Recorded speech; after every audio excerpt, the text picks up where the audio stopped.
rectas y líneas horizontales se llama representación de Fischer. ¿Por qué se representa así? Porque vamos a representar cada carbono que está acá. Se le va a llamar un carbono chiral. Antes de los monosacáridos vamos a estudiar a detalle el monosacárido más importante. ¿Cómo se llama? La glucosa. Vamos a estudiar la glucosa. La glucosa generalmente va a representar una cadena, mejor dicho, lo vamos a representar siempre como una cadena abierta con la proyección de Fischer. ¿Sí? Pero ya hemos visto que en las reacciones químicas ocurre una reacción química entre el grupo aldehído y el grupo hidroxilo, ¿verdad? Ocurre esa reacción química de manera espontánea. Entonces, ¿qué es lo que va a pasar? Vamos a estudiar a la glucosa. La mayoría, por no decir casi todos los polisacáridos formados están constituidos por unidades fundamentales en la glucosa. Desde ahí parten. La celulosa está formada por una cantidad indeterminada de glucosa. El almidón también.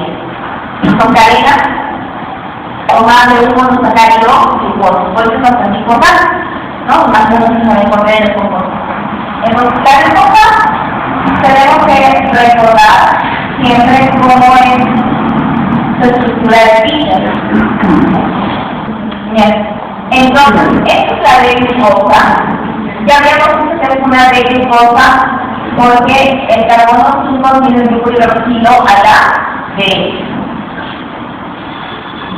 glucosa, estrógeno. El estrógeno también de estrógeno porque cuando se trata de ver su actividad óptica en el polímetro, que es un instrumento para ver cómo se encuentra la estructura de la glucosa, es gira el plano de la luz polarizada hacia la derecha, es decir, un ángulo de giro hacia la derecha. Al ser positivo se le llama dextrógeno de glucosa, para ver la actividad óptica de cada uno de los compuestos. Entonces, esa sería la de glucosa. Y también se puede presentar. A ver, ahí tenemos la de glucosa. ¿Sí? La de glucosa. Esto sí, tienen que memorizar la estructura de la glucosa. La pista, la proyección de la glucosa. Primero la derecha, luego la izquierda, luego la derecha y el imagina con el centro ¿ya? Entonces, ¿qué va a ocurrir? Habíamos dicho que el 1% de las leyes tiene estructura abierta. Eso de acá son enaciones. El 1% de las leyes tiene la cadena abierta. Y el 99% de las leyes ocurre una reacción química interna. ¿Qué funciones van a reaccionar? Van a reaccionar la función aldehído con la función hidroxilo. Pero no de cualquier carbono, solamente del carbono 5. ¿Por qué? Lo que pasa es que no reacciona con el carbono 2, 3, 4 por impedimento estérico. ¿Qué quiere decir? Que si no reacciona con el carbono 1, tiene la dificultad como para que pueda ciclar. Con el carbono 3 también es complejo. El carbono 5 es un carbono con el cual reacciona con mayor facilidad. El 6 también. El carbono 5 es el idóneo y reacciona primero y tiene más facilidades con él. Recuerda que toda reacción química depende mucho de las condiciones de la reacción. No quiere decir que existen dos sustancias y las tengan que reaccionar. Tiene que haber un medio y condiciones necesarias. Entonces, acá ustedes pueden decir, profesora, tengo un montón de hidroxilos, ¿con cualquiera puede ser? No. La reacción se produce entre el 1 y el 1. ¿Ya? Entre el 2, el 3, el 4 no, porque hay un impedimento estérico para que se pueda formar la actividad. Entonces, ocurre el 3. ¿Qué va a ocurrir con una reacción química de formación de un hemiacetal? Esta reacción química la misma, ¿no? ¿Se han estudiado? No recuerdo. Vamos repasando para la derecha cómo se forma un hemiacetal. Toda la función aldehído, un aldehído cualquiera, se relaciona con un alcohol cualquiera, no importa que sea el alcohol. ¿Qué es lo que va a suceder? Miren, el oxígeno de acá del aldehído es muy electronegativo. Entonces va a traer al hidrógeno de la solución alcohólica.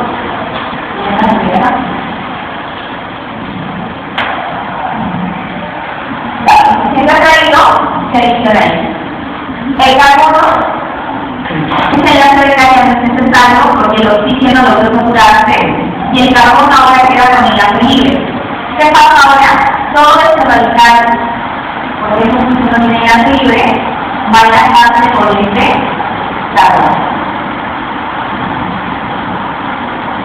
Entonces, ¿cuál sería el producto de reacción?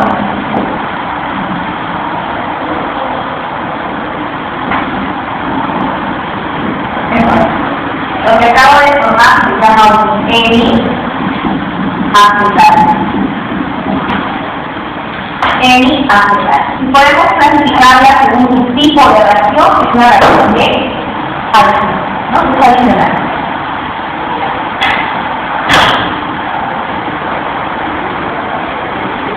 Ahora, todos ellos y alcohol reaccionan en medio ácido. Es una reacción química que se va a dar, sí o sí. Como la información de los ésteres se da. Eso tiene que haber en medio de la reacción, medio ácido. Entonces, así se forman los hemiacetales. Ahora, ¿qué pasaría si el hemiacetal que acabo de obtener lo hago reaccionar otra vez, pero con otro alcohol? O el mismo estado de estado. En este estado de alcohol. Yo tengo, acá se ocurre algo increíble. El hidroxilo de acá es electronegativo. Entonces tiene carga negativa. Es un excelente grupo saliente, siempre y cuando se mueve con un hidrógeno dispuesto a salir. Si el hidrógeno dispuesto a salir es acá, se va. ¿Qué formaría?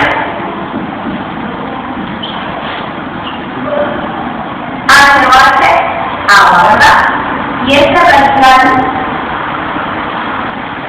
hemos formado el enlace a es decir, lo tratamos de formar acá, este enlace se llama un acetal. Ya ves un N es quitar, ¿verdad? Acetal ya es completo. O sea, si tengo un 9 alcohol, llega hasta hemiacetal. Si tengo un exceso o 2 moles de alcohol, llega hasta acetal. Y me queda una reacción. Por más que siga habiendo más alcohol, ya no reacciona. Pero acá, ¿cuántos tipos de hidroxilo hay? Solo uno. Y con este baja, para que se venga, se produce la formación de la hemiacetal. Entonces, esta reacción química es la formación de hemiacetales o hemicetales, que se dice ahora mismo en reacción química. Entonces, ahora estamos recordando. También se pueden formar hemicetales y cetales, siempre y cuando tengamos la función de toma.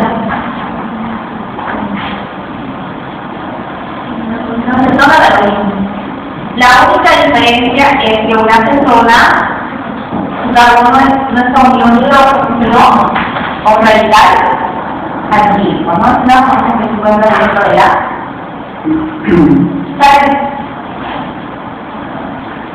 La diferencia entre uno y el otro es que uno es un acetal y el otro voy a formar un cetal, ¿no?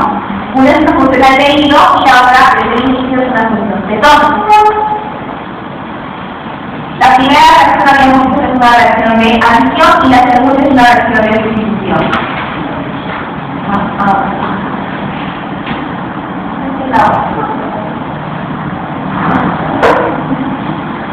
Al formar el producto de la formación de cetal, vamos formando un cetal más agua.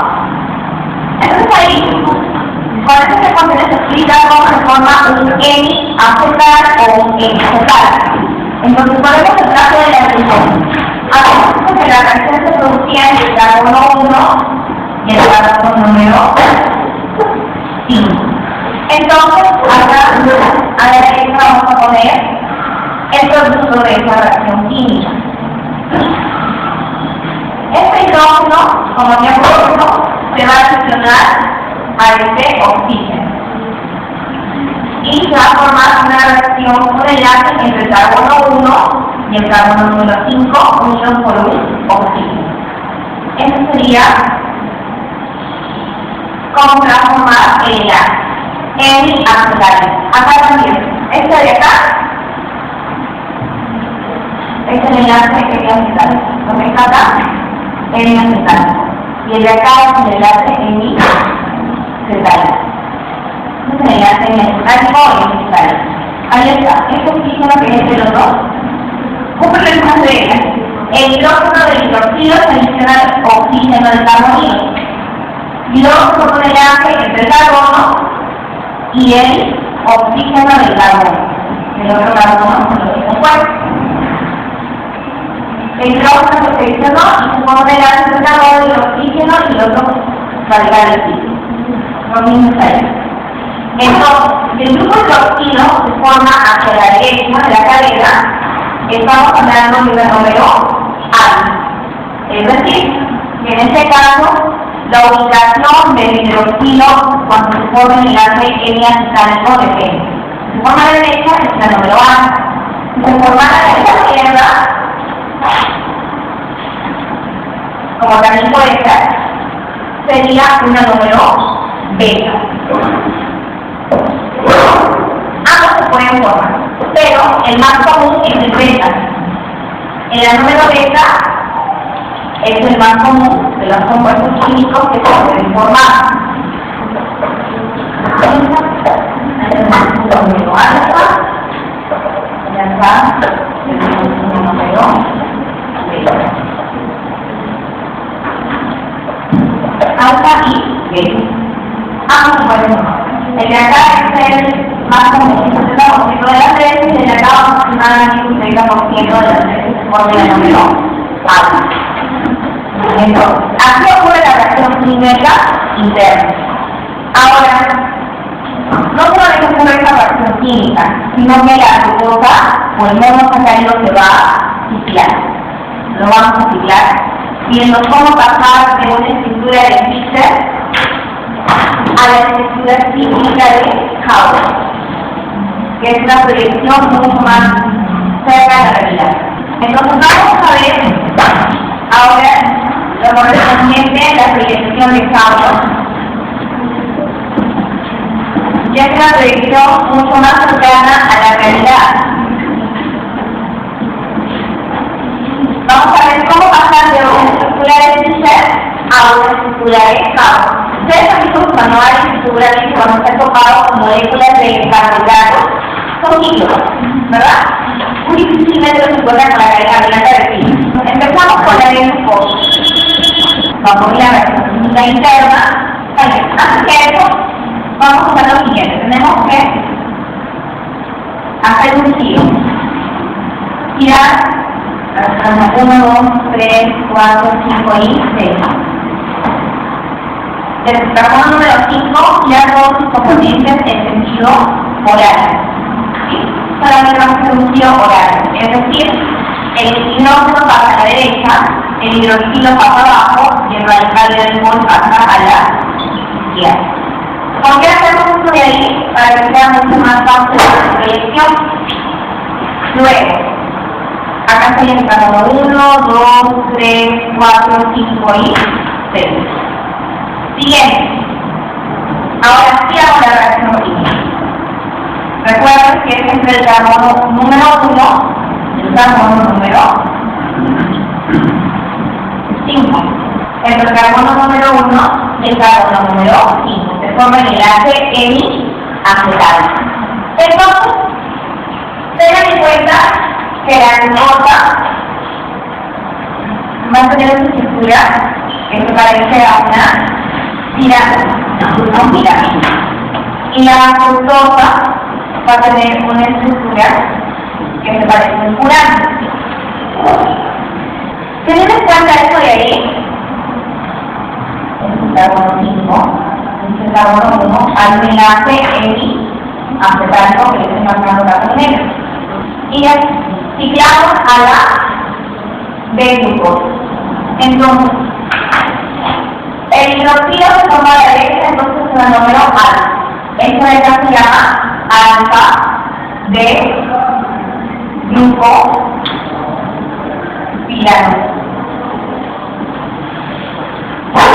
Alfa porque es el número alfa de porque viene de la glucosa, glucosa melanosa constituida por la triginal.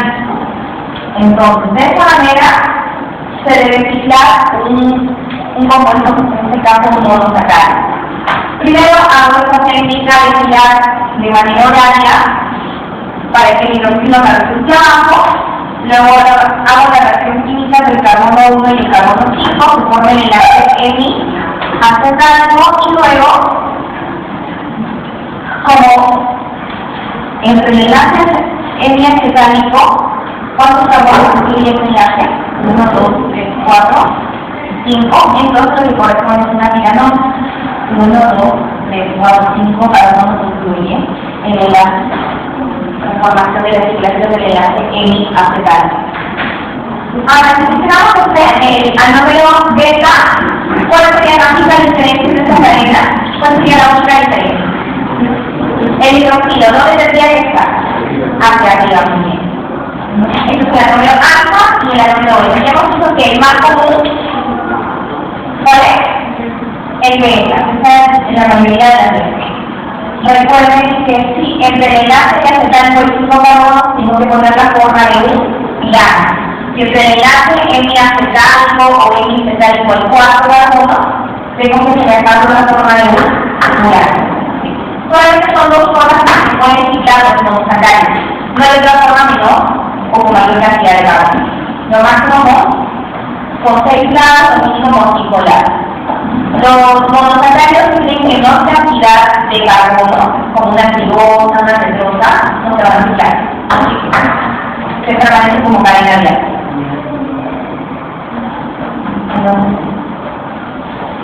Pero ese es el caso más común. Entonces acá vamos a poner el anómero beta. Tiene la beta de grupo tirano. ¿Tienen alguna pregunta con respecto a cómo ciclar? Son 3 pasos. Hacer la estructura de piso. Luego, hacer un giro de año. No es la reacción química, solamente es un método para hacerlo más fácil. En el carbono 5, girar de manera horaria. Es como si el carbono que tenga el grupo hidroxilo con el que va a reaccionar. Después, formar el enlace hemi-acetánico. Todo lo que está en la izquierda va de arriba, todo lo que está en la derecha va de abajo. Hago mi estructura, por abajo, aquí abajo, izquierda. Solamente para ver izquierda es arriba, derecha es abajo. Es diferencia. Dejamos. Entonces, podemos ciclar a la glucosa, podemos ciclar cualquier monosacárido, y también sabemos la reacción química interna del puro. Ahora podemos pasar a ver algo disacáridos.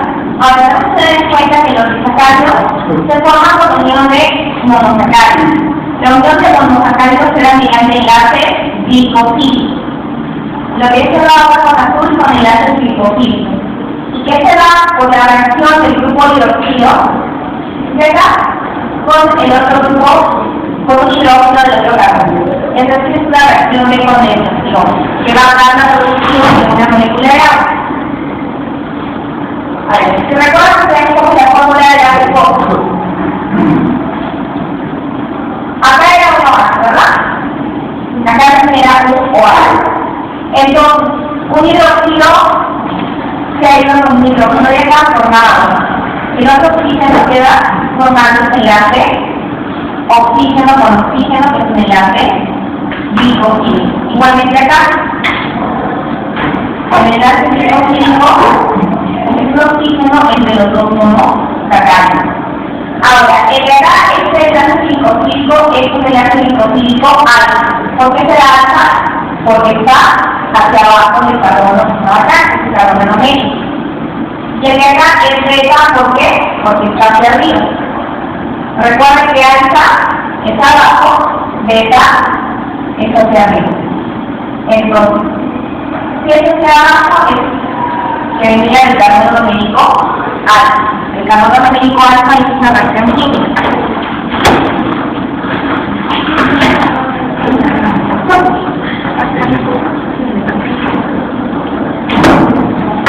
Y si esto que arriba del carbono beta. Luego tenemos el caso de la sacarosa, que se da por la unión de una glucosa con una fructosa. En este caso, el enlace glicosídico es alfa, porque está hacia abajo del carbono anomérico que vendría a ser el carbono de la glucosa. Entonces, hay que tener en cuenta que, de acuerdo a cómo se forma el enlace glicosídico, podemos decir si es un azúcar reductor o no es un azúcar reductor. En el primer caso, tenemos el caso de la maltosa. Los carbonos anoméricos son los carbonos que tenían antes la función, acá la función conmigo. Este carbono tiene un grupo hidroxilo, está unido directamente un grupo hidroxilo, ya no, ¿verdad? El carbono de acá, que es un carbono anomérico, está unido un grupo hidroxilo, sí. Por lo tanto, sí es un azúcar reductor. ¿Por qué? Porque esta cadena se puede abrir, ahora mismo se puede oxidar, ¿no? Con los reactivos de Félix y de sodio. ¿El de acá? No está unido a un hidroxilo. ¿El de acá? Sí. Por lo tanto, esta cadena se puede abrir otra vez y puede oxidar. ¿Ah? Sí. Entonces, es más claro. A ver, veamos este ejemplo de acá. Este está unido con el hidroxilo directamente. No, ¿verdad? Está ocupado por el enlace glicosídico. ¿Y este carbono de acá está unido con el hidroxilo? No. Entonces, se dice que la sacarosa no es un azúcar reductor. El requisito para que un azúcar sea reductor tiene que tener por lo menos un carbono anomérico libre. ¿Qué quiere decir que esté libre? Que esté unido a un OH. Tiene que ser unido a un OH. Entonces, si me quisiera hacer el experimento, porque ya vamos a determinar azúcares reductores, si quisiera hacer la práctica, y en la estructura podemos saber si es o no es azúcar reductor. Nos ubicamos al carbono anomérico. Si está ocupado con el ácido glicosídico, por amino E. Vemos el otro compuesto que conforma el sacario. Si tiene carbono anomérico unido a hidroxilo, está libre, entonces sí se puede oxidar. Hoy vamos a poner una ecuación cómo se procede la oxidación de los disacáridos o monosacáridos. Ahora, los disacáridos, los polisacáridos, etcétera, pueden ser hidrolizados. ¿Qué quiere decir hidrolizar? Cortar la cadena y hacerla más simple, ¿no? No tener la cadena extensa, sino más inventada. El caso, por ejemplo, de los monosacáridos se puede hidrolizar, ya sea por vía ácida y presencia de calor, o por vía enzimática, es decir, las enzimas. Si la lactosa la hidrolizo, obtengo glucosa más glucosa. Si la lactosa la hidrolizo, obtengo glucosa más la lactosa. Y si la sacarosa la hidrolizo, obtengo glucosa más fructosa. Recuerden que hidrolizar significa romper los enlaces glicosídicos, los tener compuestos o carbohidratos más sencillos, más simples. Por vía ácida o por vía enzimática. Ácido butano o presencia de enzimas. Por último vamos a ver el caso de la oxidación. La oxidación de carbohidratos, que hoy día vamos a ver más que nada reconocer si una azúcar es reductor o no. A ver, veamos acá cómo se produce la oxidación de los carbohidratos. A ver, las cosas se trata de manera ciclada. Ya vemos que el 99% de las veces la cadena está cerrada. Mientras esté cerrada, no ocurre nada. No se puede oxidar, porque para que se oxide tiene que tener una función aldehído o cetono. Pero el 1% de las veces se abre la cadena, porque esta reacción es reversible. Entonces, en el 1% de las oportunidades puede tener la función aldehído. Esta función aldehído se puede oxidar porque con el reactivo de sodio, que es un complejo de aminoplata, O también lo podemos oxidar con el reactivo de Feld. Ambos actúan en medio fase. Entonces, ¿cómo así se va a oxidar? Van a formar el suboaldehído, es el único que se va a oxidar. Recuerden que Tole y Feld solamente oxidan a la reacción aldehído. Este sería el producto de la reacción. Ahora, cuando yo tengo una sal de ácido y no tengo un ácido carboxílico completo, ¿en qué medio me encuentro? Básico. No puedo tener un ácido en medio básico, por ejemplo tengo un gluconato. Y la presento, si fuera con reactivo de Feld, voy a obtener el efecto de plata, si fuera con el reactivo de Tole, voy a obtener un certificado color rojo en la línea. Ahora recuerden que el requisito para que sea un azúcar reductor es que su carbono numérico, que sería acá, tiene que estar libre, es decir, unido a otro átomo. ¿Por qué? Esto implica que la cadena se puede abrir, ¿no? Si está libre, eso se puede abrir, y al abrir se puede reaccionar oxidando. Pero en cambio acá, el carbono numérico está ocupado, el de acá también. Esto ya no se va a poder abrir, la cadena no se puede abrir, por lo tanto no va a reaccionar con ningún agente oxidante. Esa sería la explicación por la cual existen azúcares reductores o no. Pero la sacarosa la puedo hidrolizar en glucosa y fructosa. La glucosa sí es un azúcar reductor, entonces sí lo podría oxidar, pero utilizando hidrólisis, porque es un método externo que tengo que utilizar para poder producir azúcares reductores. Los azúcares se pueden oxidar. Hoy ya vamos a ver determinar más que nada azúcares reductores, ver si se puede oxidar o no. Ya saben que la condición principal es que tiene que tener su carbono numérico y un carbono numérico libre. Es claro que es un azúcar reductor y cuál es la condición básica para que ese azúcar pueda ser reductor.